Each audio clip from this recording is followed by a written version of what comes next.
बीच मंगल गीत सुनावी निक लागत एक बेर ताली से स्वागत करू। मंगलमय दिन आजो हे पाहुन छठी आयल मंगलमय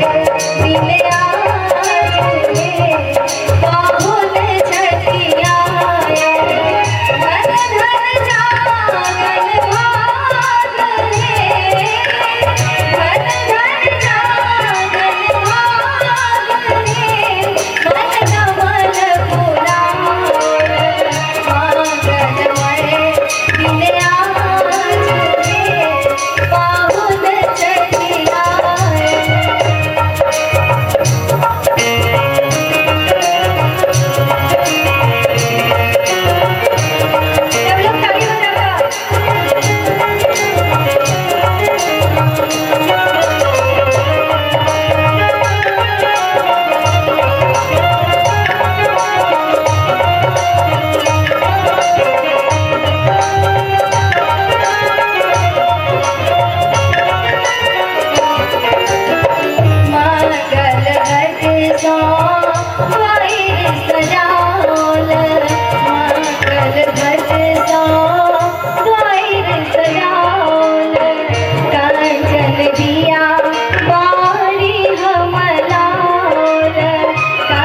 कमल ड्रोन ने उड़ा